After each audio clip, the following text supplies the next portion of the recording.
In the early 1850s, the Illuminati held a secret meeting in New York, which was addressed by a British illuminist named Wright. Those in attendance were told that the Illuminati was organizing to unite the nihilist and atheist groups with all other subversive groups into an international to be known as communists. That was when the word communist first came into being, and it was intended to be the supreme weapon and scare word to terrify the whole world and drive the terrorized peoples into the Illuminati one world scheme. This scheme, communism, was to be used to enable the Illuminati to foment future wars and revolutions. Clinton Roosevelt, a direct ancestor of Franklin Roosevelt, Horace Greeley and Charles Dana, foremost newspaper publishers of that time, were appointed to head a committee to raise funds for the new venture. Of course, most of the funds were provided by the Rothschilds. And this fund was used to finance Karl Marx and Engels when they wrote Das Kapital and the Communist Manifesto in Soho, England. And this clearly reveals that communism is not a so-called ideology, but a secret weapon, a bogeyman word to serve the purpose of the Illuminati. Weishaupt died in 1830, but prior to his death he prepared a revised version of the age-old conspiracy, the Illuminati, which under various aliases was to organize, finance, direct, and control all international organizations and groups by working their agents into executive positions at the top. In the United States, we have Woodrow Wilson, Franklin Roosevelt, Jack Kennedy, Johnson, Rusk, McNamara, Fulbright, etc. as prime examples. In addition, while Karl Marx was writing the Communist Manifesto under the direction of one group of Illuminists, Professor Karl Ritter of Frankfurt University was writing the antithesis under direction of another group. The idea was that those who direct the overall conspiracy could use the differences in those two so-called ideologies to enable them to divide larger and larger members of the human race into opposing camps so that they could be armed and then brainwashed into fighting and destroying each other, and particularly to destroy all political and religious institutions. The work Ritter started was continued after his death and completed by the German so-called philosopher Friedrich Wilhelm Nietzsche, who founded Nietzscheism. This Nietzscheism was later developed into fascism and then into Nazism and was used to foment World Wars I and II. In 1834, the Italian revolutionary leader Giuseppe Mazzini was selected by the Illuminati to direct their revolutionary program throughout the world. He served in that capacity until he died in 1872. But some years before he died, Mazzini had enticed an American general named Albert Pike into the Illuminati. Pike was fascinated by the idea of a one-world government, and ultimately he became the head of this Luciferian conspiracy. Between 1859 and 1871, he, Pike, worked out a military blueprint for 3 world wars and various revolutions throughout the world, which he considered would forward the conspiracy to its final stage in the 20th century. Again, I remind that these conspirators were never concerned with immediate success. They always operated on a long-range view. Pike did most of his work in his home in Little Rock, Arkansas. But a few years later, when the Illuminati's lodges of the Grand Orient became suspect and repudiated because of Mazzini's revolutionary activities in Europe, Pike organized what he called the New and Reformed Palladian Rite. He set up 3 supreme councils, one in Charleston, South Carolina, one in Rome, Italy, and the third in Berlin, Germany. He had Mazzini establish 23 subordinate councils in strategic locations throughout the world. These have been the secret headquarters of the world revolutionary movement ever since. Long before Marconi invented radio, the scientists in the Illuminati had found the means for Pike and the heads of his councils to communicate secretly. It was the discovery of that secret that enabled intelligence officers to understand how apparently unrelated incidents, one such as the assassination of an Austrian prince at Sarajevo, took place simultaneously throughout the world, which developed into a war or a revolution. Pike's plan was as simple as it has proved effective.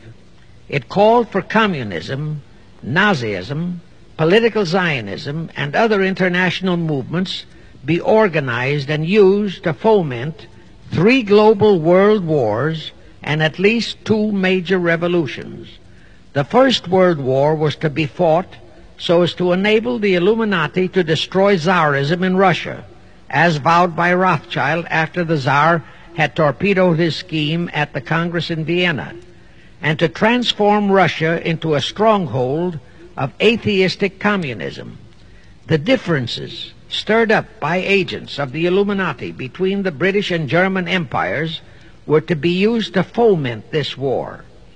After the war would be ended, communism was to be built up and used to destroy other governments and weaken religions. World War II, when and if necessary, was to be fomented by using the controversies between fascists and political Zionists.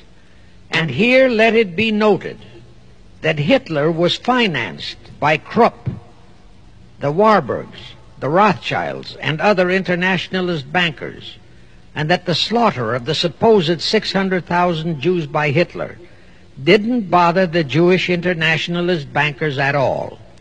That slaughter was necessary in order to create worldwide hatred of the German people and thus bring about the war against them. In short, this Second World War was to be fought to destroy Nazism and to increase the power of political Zionism so that the State of Israel could be established in Palestine. During this World War II, international communism was to be built up until it equaled in strength that of united Christendom. When it reached that point, it was to be contained and kept in check until required for the final social cataclysm. As we know now, Roosevelt, Churchill, and Stalin put that exact policy into effect, and Truman, Eisenhower, Kennedy, and Johnson continued that same exact policy. World War III is to be fomented by using the so-called controversies the agents of the Illuminati, operating under whatever new name, are now stirring up between the political Zionists and the leaders of the Muslim world.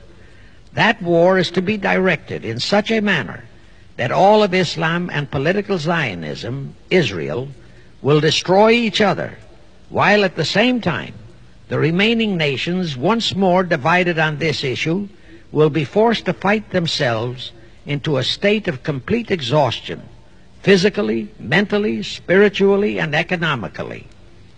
Now, can any thinking person doubt that the intrigue now going on in the Near, Middle, and Far East is designed to accomplish that satanic objective? Pike himself foretold all this in a statement he made to Mazzini on August 15, 1871.